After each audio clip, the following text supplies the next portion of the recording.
We live in a culture obsessed with the idea of overnight success. You see a headline as someone raised $10 million. Someone sold their startup, someone went viral, and it looks like it just happened. But that's the lie. The truth is, the people who hit their first million didn't stumble into it. They built toward it, brick by brick, while no one was watching. They engineered it.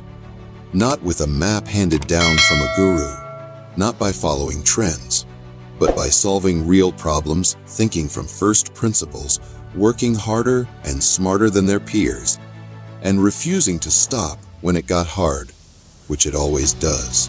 And let's be clear, your first million isn't about the money. It's about what the process of making it turns you into. The person who reaches that level had to become someone new, sharper, more focused, more resilient. They had to learn at light speed. They had to break things, rebuild them, and learn from the rubble. They had to build systems, because hustling on its own isn't enough. They had to think differently, act with urgency, and chase truth, not comfort. Most people begin with a product. They think, what can I make that sells? Or, what's trending right now? And they get trapped chasing ideas that are disconnected from actual human pain. That's a mistake. The real breakthroughs, the real $1 million opportunities, they all start in one place at a problem. A real painful, burning problem. One that people would pay almost anything to make disappear. You have to fall in love with the problem, not your solution. Because the solution will change. It will evolve, pivot, maybe even break and restart. But the problem, that's your anchor. That's your North Star. Every great company you've ever admired was born from a deep frustration with how the world works. Maybe something was too slow, too expensive, too broken, too unfair. And someone said, why does it have to be this way? That question, the refusal to accept a flawed reality, that's where it all begins. If you're serious about making your first million, stop chasing shiny objects. Don't copy someone else's startup. Don't build a dropshipping store because it's hot. Don't start a crypto project just because you saw someone else make it big. Instead, ask yourself, what problem do I see every day that no one has solved well? What do people around me constantly complain about? Where do I see inefficiency, confusion, pain, or waste? This process takes time. You have to become a student of the world. Observe deeply. Listen more than you talk. Spend time in industries no one else is paying attention to. Ask dumb questions. Learn how things work, and more importantly, how they fail. Your $1 million idea doesn't have to be sexy. It just has to be real, unavoidable, necessary. And here's the thing, the bigger the problem, the more people it affects, the more money will flow to whoever solves it. That's not theory, that's how value works. If you make someone's life 10x better, they'll gladly pay you for it. Now multiply that by 1,000 people, then 10,000. That's how you make $1 million. Not by thinking about dollars, but by creating undeniable, tangible value at scale. The beautiful part is, if you truly solve a painful problem, you don't have to convince people to buy your product. You don't need some manipulative marketing funnel or a viral ad. People will want it. They'll talk about it. They'll recommend it. Because the solution speaks for itself. People don't care about features. They care about outcomes. If what you build gets them from pain to relief, from friction to flow, they'll become your evangelists. So don't fall in love with the idea of being an entrepreneur. Fall in love with the impact you could make, the inefficiency you could erase, the frustration you could end. That's where your drive comes from. That's what keeps you going when it gets hard. And it will get hard. The problem will keep you anchored through the chaos because it's not about you anymore. It's about something bigger, something worth solving. You want your first million. Then get obsessed with a problem that's been ignored too long. Make it your mission. understand it deeper than anyone else, and build the solution so well that the market can't ignore you anymore. That's the real starting line, not your product, not your pitch deck, but your relentless commitment to solving a real problem, one that matters. Most people think in terms of analogy. They look at what already exists and try to tweak it slightly. They'll say, let's make an app like this, but for that, or let's improve this by 10%. And that's fine if you want to compete in a crowded space, fight for attention, and maybe make a little money. But if you want to create something game-changing, something that leads to your first million, and the ones after that, you have to think differently. You have to think in first principles. First principles thinking means breaking things down to their most basic truths and reasoning up from there. It's about ignoring how things have always been done, and instead asking, what are the fundamental laws at work here? What is actually true, not what's just accepted? Once you strip away the assumptions, you start to see where the real opportunities are. Let's say you want to build a new product in the delivery space. The average person might look at Uber Eats, DoorDash, Grubhub, and try to make a slightly faster version or a cheaper app. That's analogy. But a first principles thinker would ask, why does food delivery even work the way it does? Why are humans still delivering food? What are the physics involved? What would a perfect system look like if we built it from scratch today? You might end up creating something entirely different. A drone delivery network, a decentralized kitchen hub model, or an AI-powered meal optimizer. It sounds wild at first, but that's where real innovation begins. This mindset applies to everything: products, marketing, pricing, hiring, logistics. Don't assume something has to be expensive just because it always has been. Don't assume a business needs an office just because others have one. Don't assume customers need to pay monthly just because the SaaS model is popular. Question everything. Then rebuild from truth, not tradition. When you think in first principles, you unlock unfair advantages. Why? Because very few people do it. Most are stuck mimicking what they've seen. They're limited by precedent. They use what exists as a ceiling. But when you start from first principles, you create your own foundation. You don't accept the ceiling, you break through it. Thinking this way takes effort. It's not natural at first. Our brains love shortcuts. We're wired to imitate, because that's what helped us survive evolutionarily. But business isn't about survival. It's about creation. It's about bending reality to match your vision. And that only happens when you stop accepting the way things are and start asking why they are. You'll encounter resistance. People will say you're overthinking, that your ideas are too risky or too radical. They'll want you to stay within the comfort zone of what's familiar. Ignore them. Almost every breakthrough product or company looked ridiculous in the beginning. Electric cars, reusable rockets, social networks, mobile phones without keyboards. They all defied conventional wisdom. But the founders behind them weren't looking for permission. They were solving from first principles. To get to your first million, don't think about how to make money. Think about how to create something so different and so effective that the market has no choice but to pay attention. Use first principles to find gaps, eliminate waste, and rethink what's possible.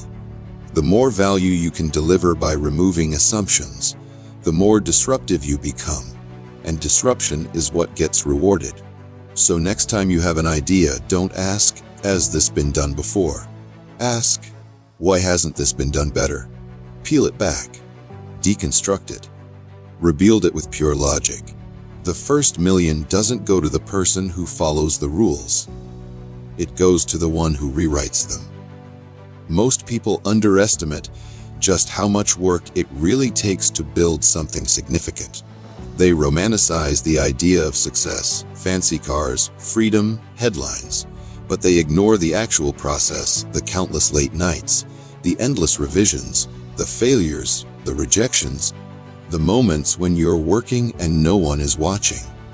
If you're serious about making your first million, you have to understand this relentless work ethic beats almost everything else. Let's put it simply.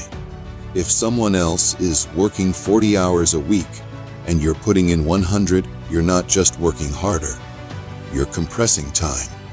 What they achieve in a year, you can achieve in 4 months.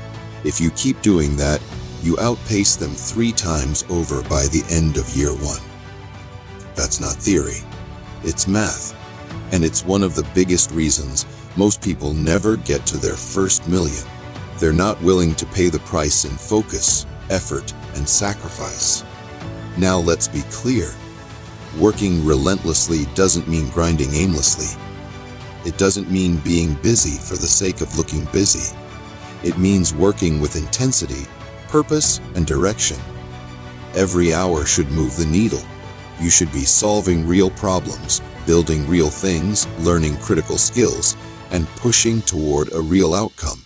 That kind of work, the focused, uncomfortable, obsessive kind, is what separates people who talk from people who build. Most of the world works hard enough to stay where they are. They clock in, they show up, they go through the motions, and then they scroll, they relax, they chase entertainment. But if you're trying to build your first $1 million business, that mindset won't get you there. You're not competing with average. You're competing with hungry people who are working nights, weekends, holidays. People who are willing to bleed for what they're building. Why does work ethic matter so much? Because you don't start with leverage. You probably don't have capital connections or a team yet. What you do have is time, and how you use that time will define your trajectory. Every hour you spend learning, experimenting, building, testing, that compounds. You start to build skills, speed, intuition. You start to see patterns others miss. You get faster, sharper, more dangerous. And this effort builds something else, a credibility. When people see that you're not just talking, but actually putting in the work, doors start to open. Mentors appear. Partners come forward. Investors take notice. But it doesn't happen because you tweeted something smart. It happens because you've put in the time, because you've done the thing, day in and day out, without needing applause. The truth is, during the early stage, the work is all on you.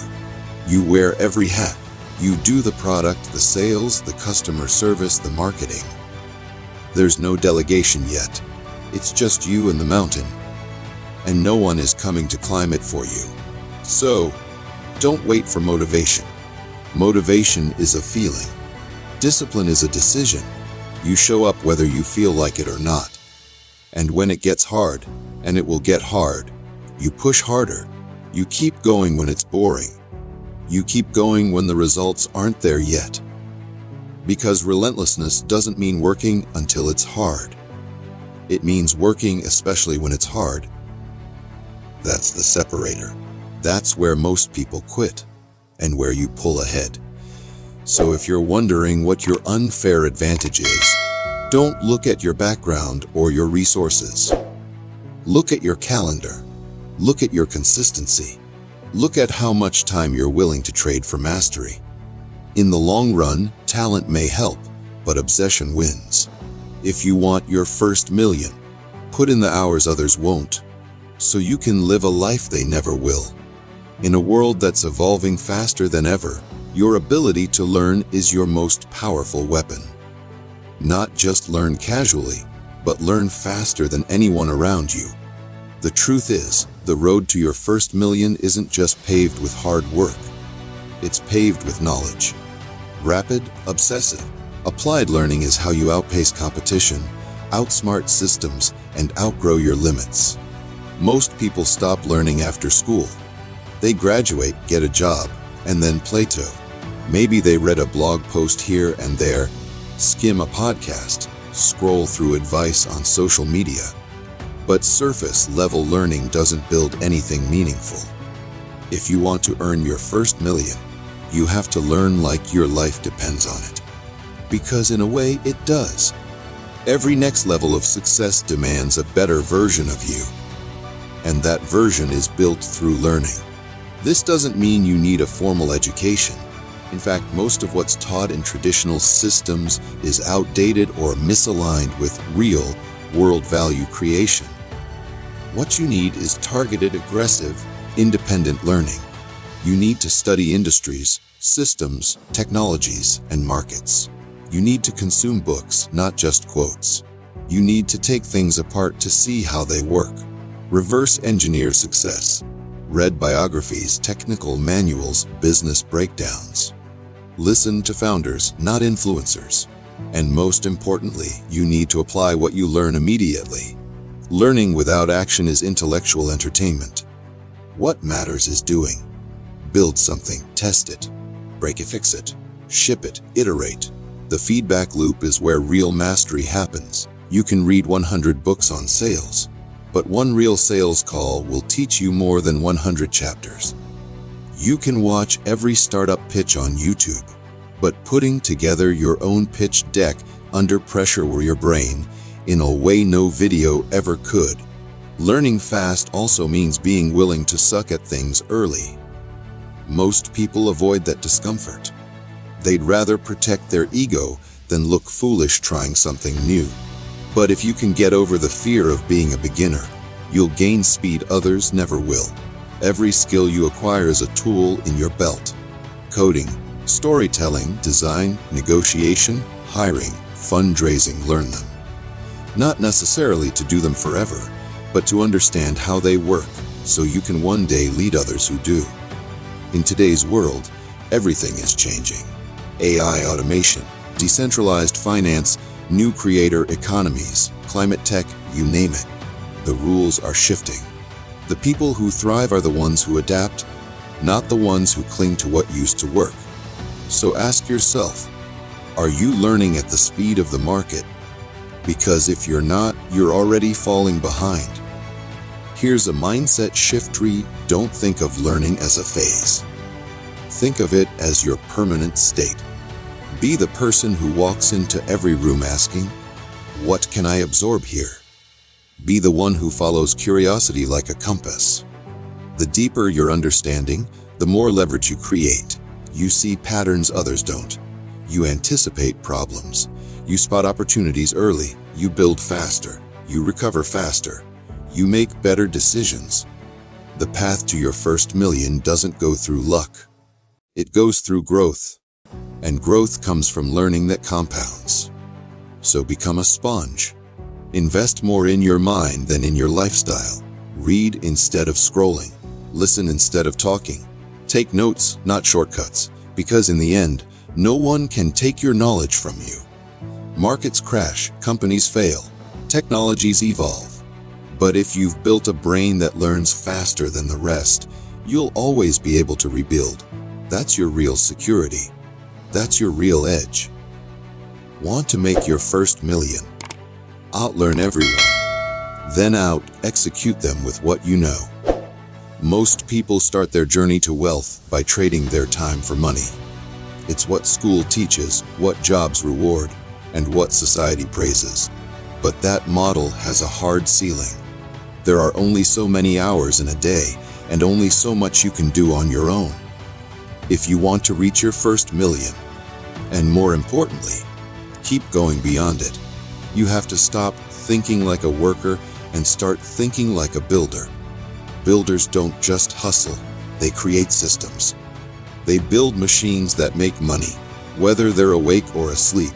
This is the shift that changes everything, moving from effort-based income to scalable income. Hustles are fragile. Systems are resilient. Hustles stop when you stop. Systems keep going. If you're doing everything yourself, selling, delivering, supporting, promoting, you're running on borrowed time. You might make a few thousand, maybe even six figures, but you'll never break into real wealth until your income becomes disconnected from your hours.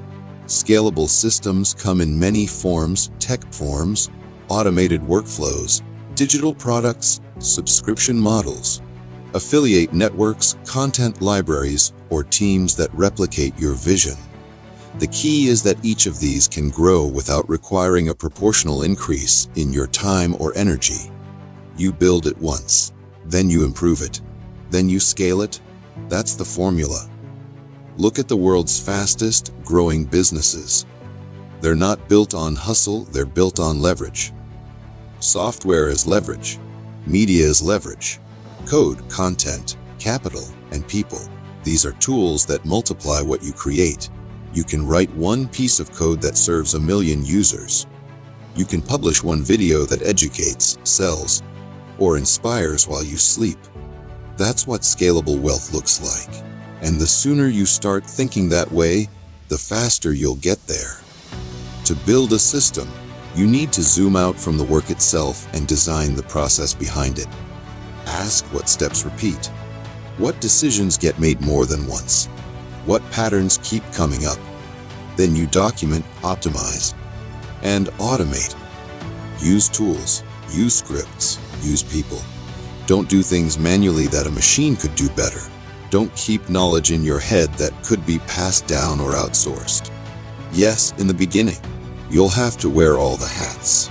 You'll grind. You'll do the sales calls, write the emails, push the code. That's normal. But that grind should lead somewhere. Every painful or repetitive task is a candidate for systemization. Every bottleneck is a chance to delegate. The goal isn't to be the hardest worker. It's to be the smartest builder. Building a scalable system also means thinking about distribution. You can have the best product in the world, but if only 10 people know about it, it doesn't matter. So you have to engineer how your value reaches people, consistently and predictably. That might be through SEO, paid traffic, viral content, partnerships, or communities. You build the engine, test it, and refine it until it runs without you pushing every button. Most importantly, building a system requires patience. It might take months of unpaid effort, invisible progress, and constant tweaking. That's why most people give up. They don't see immediate returns. But if you stick with it, the compounding begins. You make one sale, then 10. You automate one step, then a dozen. You hire one person, then a team. And suddenly, you're not hustling for every dollar anymore. The system is working for you. Making your first million isn't about luck, charisma, or chasing trends. It's about building something that grows even when you're not watching it. A real business, a real system. One that serves people, scales efficiently, and pays you back for the time and intelligence you invested in its creation. If you're still trading hours for money, you're on borrowed energy. But if you're building systems, you're building freedom. That's how you earn your first million, and every one after that.